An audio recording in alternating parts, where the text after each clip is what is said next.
The night was never quiet after conquest.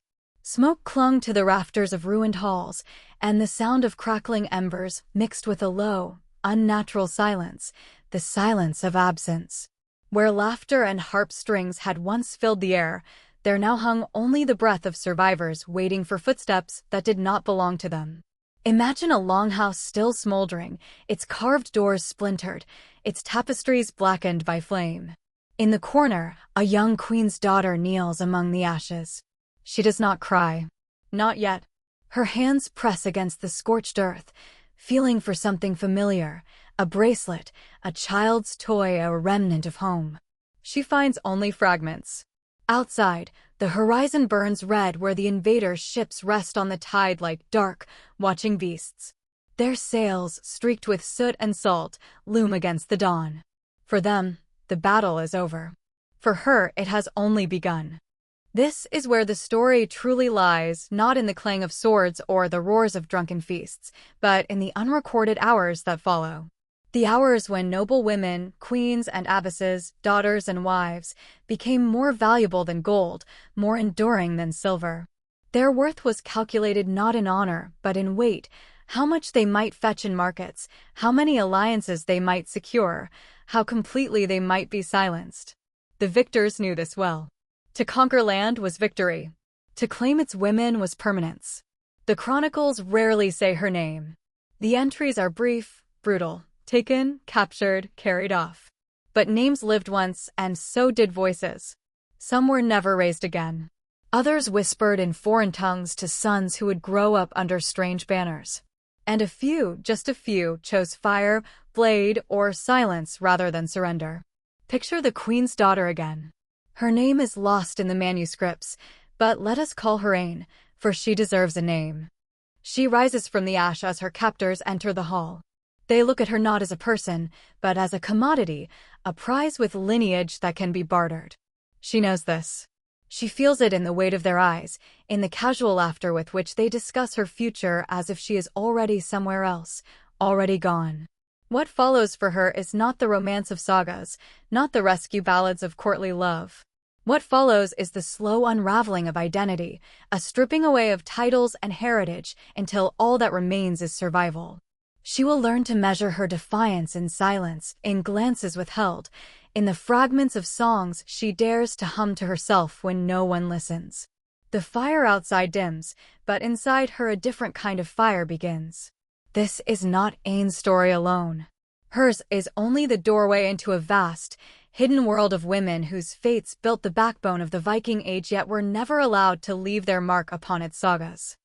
Their lives were transcribed into ledgers of plunder, their bodies folded into the machinery of conquest. Some were forced into marriages that founded entire dynasties. Others were traded across seas, their names erased and replaced with silence. Some resisted with disfigurement, with flame, with the only choices left to them. And still, their presence shaped nations. Iceland's soil remembers them in its DNA. Dublin's rise as a trading hub was built upon their captivity. Even the most resplendent Viking burials, carved with dragons and lined with gold, carried within them the bones of women who had been taken far from home. So when we speak of conquests, of victories and defeats, let us begin here in the smoke-filled halls where the noble women waited, their crowns shattered, their futures rewritten. This is the shadowed ledger of history, the story after the story. The tale of queens without thrones, of daughters who became currency, of names that were never meant to be remembered. But we will remember them. And so our journey begins, not with the roar of war horns, but with the silence after, the silence in which the true cost of victory is measured. The morning after conquest is colder than any winter. Not because of frost, but because of what has been stripped away. Ain sits beneath the half-broken beam of her father's hall. She listens not to voices of kin, for they are gone, but to the measured movements of her captors. The Vikings move through the wreckage like merchants tallying goods. Every object has a price. A bronze brooch, a carved horn, a chest of grain. And now her. One man, older than the rest, lifts her chin with the blunt edge of a hand. His eyes do not linger long, he has appraised beauty before, but his words mark her as though they were carved into her skin. Good lineage. She'll fetch weight. She understands enough of their tongue to know her future is no longer hers. In that moment, the world narrows. Her body is no longer body. It is vessel, it is coin. The daughter of kings is being counted, like silver. The Vikings were not careless in this. They understood the leverage that noble women held. To capture them was not simply to take a prize, it was to bend kingdoms. A princess could be married into new bloodlines to legitimize foreign claims. A queen could be ransomed back for enough silver to pay a fleet for years. A priestess or abbess might break the spirit of a community simply by being taken. And so, while warriors rotted on fields unnamed, women like Aine were herded quietly, their fates sealed in silence. For the women, silence became armor. A refusal to speak was sometimes the only resistance left. Words could be traded, names could betray, but silence belonged to them. It was a fragile fortress, yet one no captor could easily breach. Aine is not alone. Across the isles and coasts, other noble women awakened to the same fate.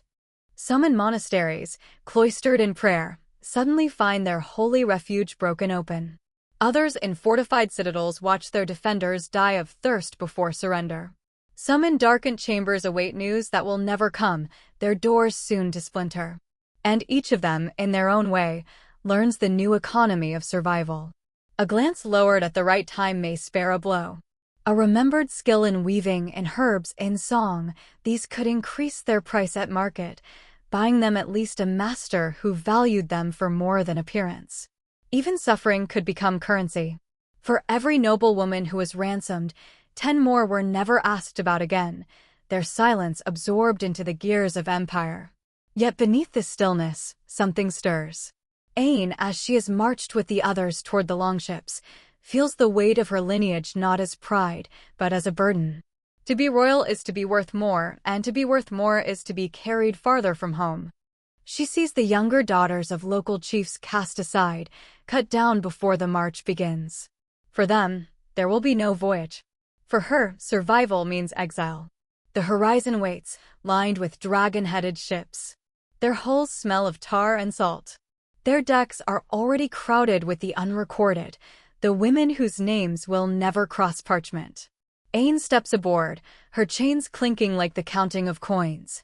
This is where the deeper tension lies, not only in the clash of swords, but in the quiet reshaping of identity. The sagas tell of heroes and kings, but what of these women, forced to live between worlds? In them lay contradictions too vast for chronicles. They were captives, yet their children would inherit power. They were silenced, yet their bloodline shaped nations. They were erased, yet their very absence whispers through history louder than the sagas ever meant it to. And so the voyage begins not just across seas, but across the very fabric of memory. Each wave that strikes the hull erases a piece of the past. Each creak of the oar carries them further from the lives they once held. Aine does not look back. Not because she does not wish to, but because the sight of smoke rising from her homeland would undo her. Instead, she studies the sea. In its endless shifting, she sees the truth, that she has become part of a current larger than herself, pulled into a tide that will not end with her. The silence remains her weapon. She will not speak, not to them. Not until her words can mean something again. This silence is the first act of defiance, and it will echo in ways the victors cannot yet imagine. The sea is endless, but silence makes it longer. Days blur into nights on the Viking longship as Aine and the others sit chained along the benches.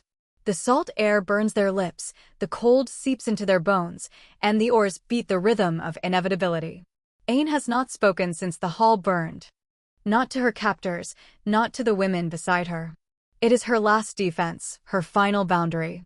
She clutches it as tightly as one clutches breath underwater. But silence can shatter.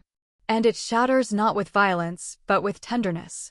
One evening, as the sea glows orange beneath the sinking sun, she feels a small hand reach for hers.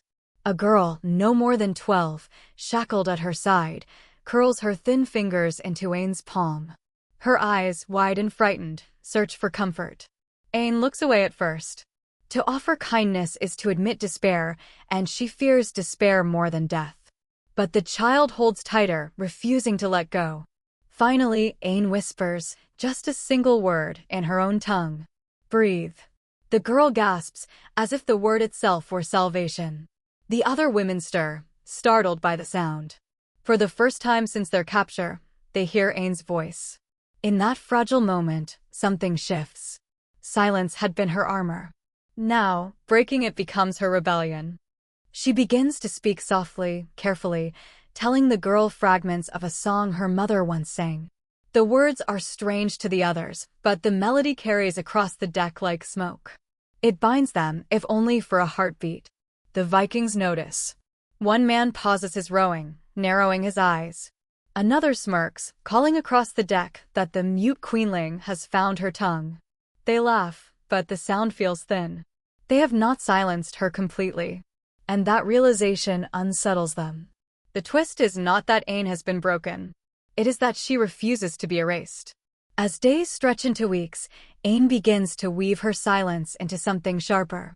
She speaks only to the women, never to the men. She sings to the child at night, not loudly, but with a rhythm that drowns out the creak of oars. Soon, the other captives hum along. A chorus, faint but unyielding, rises beneath the stars. What began as one word becomes a hidden language of survival. Each note is a reminder, we are still here. But the sea does not allow peace for long. One night, a storm descends. Thunder lashes across the sky, waves hammer the hull, and the ship heaves like a beast trying to throw its riders. Chains snap against wood, women cry out, and warriors curse the gods. Ain holds the child close as water crashes over them. In that chaos, she sees something, an opening. The storm is so fierce the guards are distracted, fighting the sea itself. One of the shackles near her has loosened. Freedom, however fleeting, glints in the lightning. She hesitates. To act is to risk everything. To leap into the black water is to invite death, but perhaps death on her own terms. She could choose it as others had chosen fire. The girl looks up at her, terrified. And Ain cannot. Not yet. Instead, she clasps the girl tighter and whispers again, breathe. The storm rages, but the ship survives. By dawn, soaked and shivering, the captives remain bound, their chance gone. But something has changed. Ain knows now that the choice exists. Even if she cannot yet take it, even if she chooses life for the girl's sake, the knowledge burns within her. She is not entirely powerless. When the ship finally reaches land, the women are dragged onto the docks of a bustling port. Traders wait, silver in hand, their eyes coldly assessing. The air reeks of fish and smoke, of markets and money. It is here that identities are stripped away completely, names dissolved into prices. Ain steps forward. She expects to feel only despair. Instead, she feels defiance. For the first time, she does not bow her head. She lets the buyers see her face not as coin, but as challenge. The twist is complete. The daughter of kings has become something else, something the sagas will never name. A prisoner who carries fire not in her hands, but in her refusal to vanish. This is the turning point. Ain's silence is no longer absence. It has become resistance, a flame that will burn even in the coldest of markets. The port was alive with hunger. Not the kind that gnaws at the belly, but the kind that sharpens the eyes and curls the lips into smiles too thin to be human. Silver clinked, merchants called out, and the smell of sweat and salt tangled with incense from nearby shrines. This was no battlefield, but it was conquest all the same. Ain and the others were lined up on a wooden platform, the chains between them rattling like a grim chorus. Traders and nobles moved down the row, their hands examining wrists, teeth, hair, as though the women were livestock. Some recoiled in disgust at the filth of captivity. Others leaned in, whispering of lineage, calculating value. Ain felt every look like a blade. To them, she was no longer Ain. She was Irish princess, tall frame, childbearing hips. She was a line in a ledger, her bloodline reduced to silver weight. The little girl beside her clutched her hand so tightly it hurt. Ain bent close and whispered again, breathe. The girl obeyed, tears streaking down her face, her chest heaving with effort. Ain wondered if the child would even live long enough to remember these words, or if memory itself would be torn from her as it had been from so many before. A man approached, wealthy, by the cut of his cloak and the ease with which he tossed a coin. His beard was threaded with beads, his arms inked with coils of serpents. He stopped in front of Ain and tilted her chin upward. "She has the bearing of a queen," he said in Norse. "But no crown." "She will fetch high," answered the trader. Ain's eyes locked on his. She did not blink. He expected submission, or at least fear. Instead, she gave him defiance. Her silence spoke louder than words. "I will not bow." The man laughed. "This one has fire. I like her." The laughter stung more than chains. To be admired for resistance was a cruelty worse than contempt. That night, the captives were herded into a holding house by the docks. The floor was straw, the air rank with despair. Women huddled together for warmth, whispering names they feared might be their last tether to the past. Ain sat apart, her back to the wall. The child curled against her side, trembling in sleep. Across the room, an older woman, her hair streaked with gray, her eyes sharp as glass, watched Ain. "You are not mute," the woman said softly. Her accent was rough, her words carefully formed in Ain's tongue. Ain stiffened. "No, then why the silence?" "It is mine. It is the only thing they cannot take." The woman nodded, as if she understood too well. "Keep it then. But do not mistake silence for safety. Sometimes a word can wound deeper than a sword." Ain looked at her for a long time. "And what would you have me say?" The woman's gaze flickered to the child sleeping at Ain's side. "Say what she will remember. For when you are gone, she will need more than chains to know she lived before this." The words cut through Ain's chest. "Gone." The woman said it so plainly, as though she could see the threads of their futures unraveling already. Ain could not sleep after that. She lay awake, staring at the ceiling beams, every creak of the building a reminder that she was being held together only by silence and breath. The next day, the buyers returned. The sun was harsh, unforgiving. Women were separated one by one, led away with little more than a glance. A few screamed. Most did not.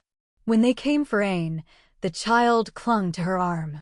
The trader pulled the girl away, and the sound that tore from her throat was not a scream, but a broken wail, so raw it split the air.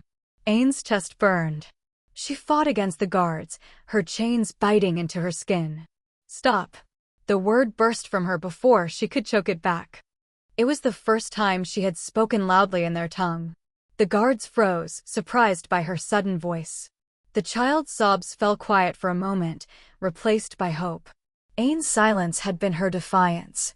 But now it was broken, shattered by a force greater than pride, the need to protect. The trader smirked. "So the queenling speaks after all." He tightened his grip on the child's arm. "Perhaps we will sell you together. Twice the price for a pair." Laughter erupted among the men. But the tension in Ain's chest did not release. She knew then that the price of breaking silence was exposure. She was no longer invisible in her defiance. She had been marked. The stage was set. Every choice before had been survival. Now, each step would be a gamble. Protect the child, hold her fire, or unleash it and pay the cost. The market roared around her, silver flashing in the sun, the cries of buyers and sellers rising like waves. Ain stood in the center, chains heavy, eyes unflinching. The weight of her fate pressed down on her shoulders. And still, she whispered to the girl, "Breathe." The storm was coming. The square was packed with bodies and noise, a storm of voices that rose and fell like waves. Traders haggled. Coins clinked. The air pulsed with the heat of midday sun and the heat of human desperation. Ain stood at the center, irons still binding her wrists. The little girl pressed against her side, clinging as though touch alone might anchor her to safety. The auctioneer barked her description in Norse, lineage, beauty, strength, as if he were listing the features of a prize stallion. The crowd leaned forward. Silver flashed in raised hands. Ain stared beyond them, past the crowd, to the harbor where the ships rocked gently against their moorings.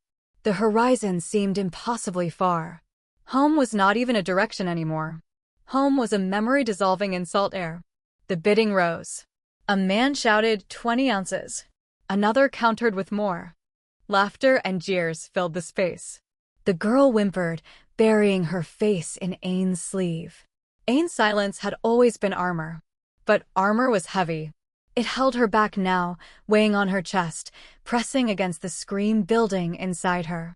Then she remembered the older woman's words, "Say what she will remember." And suddenly, silence was no longer enough. She lifted her head, and for the first time since capture, she spoke clearly, loudly, in her own tongue. The words fell sharp and strange on Viking ears, but the women in chains heard. "My name is Aen, daughter of kings, blood of the coast and fire of the hall. They may weigh me in silver, but I will not vanish. Hear me and remember."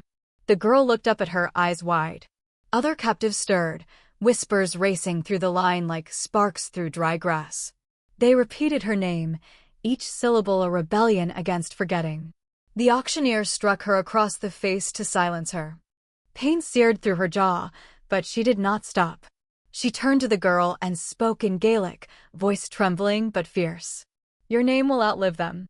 Never forget it. Never let them steal it." The girl, barely able to speak through sobs, whispered her own name back, as though giving it into Aen's keeping. The crowd was unsettled. Some laughed, mocking her defiance.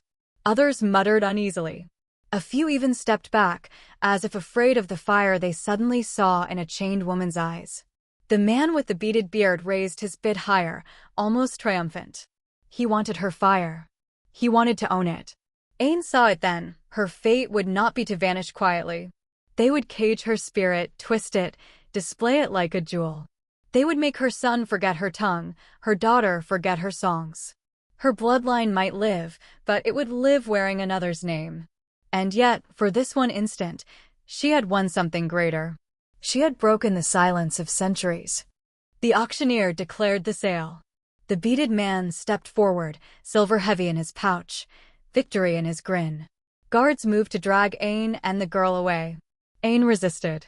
Not with fists, they would crush her. Not with screams, they would silence her.